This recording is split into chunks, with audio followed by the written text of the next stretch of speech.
Hello guys, welcome back to our YouTube channel banking marathon.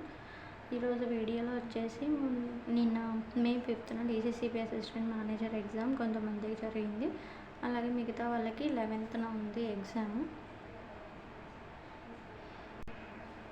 So దాని review ఏంటి, exam review ఏంటి అనేది ఈరోజు చూద్దాం.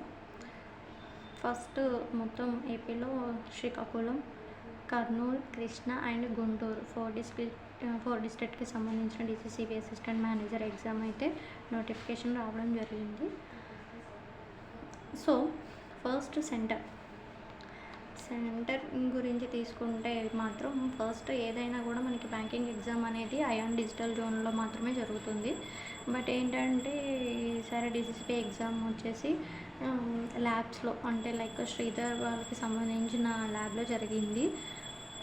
అండ్ గుంటూరు, పల్నాడు ఇవన్నీ కూడా ఏమీ ఇవ్వలేదు ఎగ్జామ్ సెంటర్స్. మ్యాక్సిమం అందరికీ కృష్ణా జిల్లాలోనే ఎగ్జామ్ సెంటర్ ఇవ్వడం జరిగింది, గుంటూరు, కృష్ణా వాళ్ళకి సంబంధించి.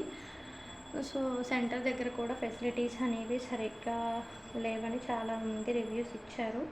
అండ్ నా ఫ్రెండ్స్ కూడా చాలామంది చెప్పారు సెంటర్ అంత మంచిగా లేదు, సిస్టమ్స్ అవి వర్క్ సరిగ్గా అవ్వలేదు, అండ్ మెయింటెనెన్స్ కూడా సరిగ్గా సిస్టమ్స్ కానీ లేకపోతే మౌస్ అవి సరిగ్గా మంచిగా లేకపోయినా మెయింటెనెన్స్ అనేది సరిగ్గా పట్టించుకోలేదని చెప్పారు. అలాగే రెస్పాన్స్ అనేది కూడా మంచిగా లేదని చెప్పారు. ఎప్పుడైనా కూడా మనకి ఏంటంటే ఇది చాలా ఇంపార్టెంట్ ఎగ్జామ్ కాబట్టి సెంటర్ అయినా లేకపోతే సిస్టమ్ అయినా మంచిగా ఉండాలి. అప్పుడే మనం పాజిటివ్ మైండ్తో ఎగ్జామ్ రాయగలుగుతాం పర్ఫెక్ట్గా. బట్ మనకి ఫస్ట్లోనే డిస్టర్బెన్స్ అయితే మాత్రం ఎగ్జామ్ రాయడానికి కొంచెం కష్టంగానే ఉంటుంది. సో ఈసారైనా గవర్నమెంట్ చూసుకుంటే బెటర్. అంటే ఏదైనా కూడా డిస్ట్రిక్ట్ కోఆపరేటివ్ బ్యాంక్స్ అయినా కూడా బ్యాంకింగే కాబట్టి వీటిని కూడా అయాన్ డిజిటల్ జోన్స్లో కండక్ట్ చేస్తే బెటర్. అయాన్ డిజిటల్ జోన్స్లో కూడా అప్పుడప్పుడు మనకి ప్రాబ్లమ్స్ ఫేస్ చేస్తూనే ఉంటాం మనం. లైక్ ఐబీపీఎస్ పీఓ మెయిన్స్ రాసినప్పుడు డిస్క్రిప్టివ్ అప్పుడు మెయిన్ ప్రాబ్లం ఏంటంటే డిస్క్రిప్టివ్ అప్పుడు ఫేస్ చేస్తాం మనం కీబోర్డ్లో. అప్పటి వరకు బాగానే ఉంటాయి కీబోర్డ్స్, లాస్ట్కి డిస్క్రిప్టివ్ వచ్చేసరికి మొత్తం కొలాప్స్ అయిపోతాయి, సరిగ్గా వర్క్ చేయవు, మొత్తం స్మాష్ అయిపోతాయి. సో సెంటర్ అనేది మంచిగా ఉండాలి. ఇప్పుడు సెంటర్ దగ్గర ఇలా శ్రీధర్ దగ్గర వాళ్ళు పెట్టడం వల్ల ఏంటంటే వేరే 5th ల్యాబ్లోనే ఎక్కడో పెట్టారంట. సో దాన్ని పెట్టడం వల్ల అక్కడ నార్మల్గా ఎగ్జామ్స్ మాక్ టెస్ట్లు రాయడానికి వచ్చేవాళ్ళు కింద ల్యాబ్స్లో, పైన వచ్చేసి మెయిన్ ఎగ్జామ్ జరగడం వల్ల అంతా రప్చర్గా కొంచెం డిస్టర్బెన్స్గా అనిపించిందంట క్యాండిడేట్స్కి. సో అది సెంటర్ గురించి వచ్చేసరికి. అండ్ పేపర్ లెవెల్కి వచ్చేసరికి 100 మార్క్స్కి జరిగింది ఎగ్జామ్. ఫస్ట్ యాజ్ యూజువల్గా ఇంగ్లీష్, రీజనింగ్ అండ్ క్వాంట్ జరిగింది. ఇంగ్లీష్ వచ్చేసరికి పేపర్ అంతా ఈజీగానే ఉంది. బట్ ఏంటంటే ఆర్సీ రీడింగ్ కంప్రెషన్కి వచ్చేసరికి కొంచెం ట్రికీగా 2 ఆప్షన్స్లో ఏదో అంటే 2 కన్ఫ్యూజ్గా ఉన్నాయనే థాట్ అయితే చాలా క్వశ్చన్స్కి వచ్చిందని విన్నాను. అంటే ఏబీలో 2 అనిపించే ఆప్షన్ ఇది, 2 ఆన్సర్స్ అవ్వడానికి ఛాన్స్ ఉంది అనే ఆప్షన్ అయితే చూశాను నేను రివ్యూస్లో. సో పేపర్ లెవెల్ అలా ఉంది. 30కి 20 to 25 అయితే అటెంప్ట్స్ చేయొచ్చు ఇంగ్లీష్లో.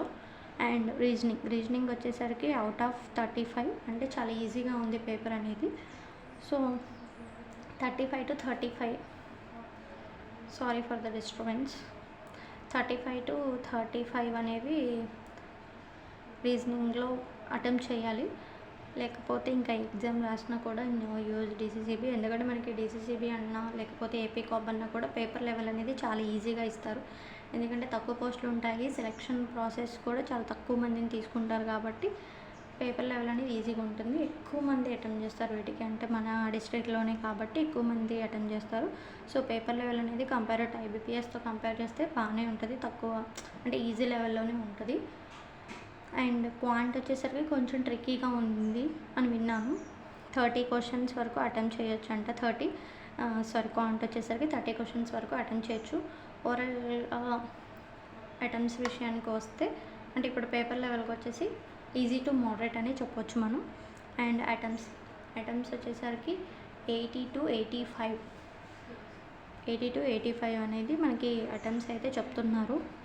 సో అంతకు మించి పెట్టేవాళ్ళు కూడా ఉంటారు.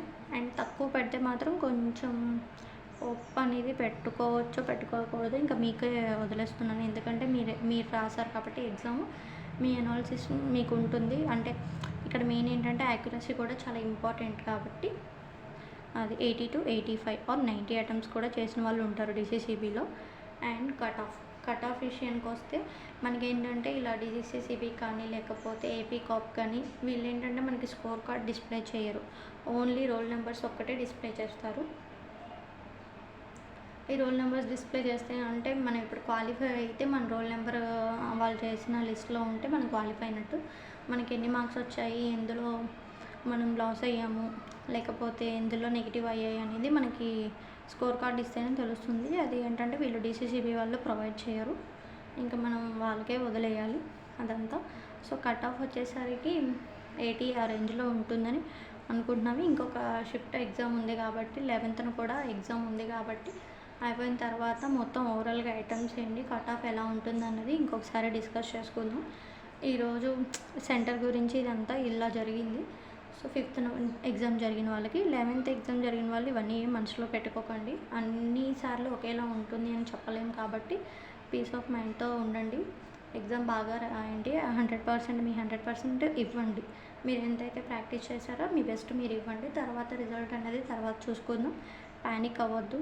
All the best for 11th exam రాసే వాళ్ళకి ఆల్ ది బెస్ట్ చెప్తున్నాను. అండ్ 11th ఎగ్జామ్ అయిపోయిన తర్వాత కూడా ఇంకొకసారి మనం ఎగ్జామ్ రివ్యూ చూద్దాం. ఇదండి ఈ వీడియో. ఏమైనా మీరేమైనా మీ సెంటర్లో ఎగ్జామ్ రాసిన వాళ్ళు మీ సెంటర్లో ఏమైనా డిస్టర్బెన్సెస్ ఉన్నా లేకపోతే ఏమైనా ఉంటే కామెంట్ రూపంలో తెలియజేయండి. ఎగ్జామ్ ఎలా రాశారో, ఎన్ని అటెంప్ట్స్ చేశారో, ఏ సెక్షన్లో ఎన్ని అటెంప్ట్స్ చేశారో కామెంట్స్ రూపంలో తెలియజేయండి. ఏమైనా డౌట్స్ ఉంటే కామెంట్ చేయండి. Please subscribe my YouTube channel banking marathon.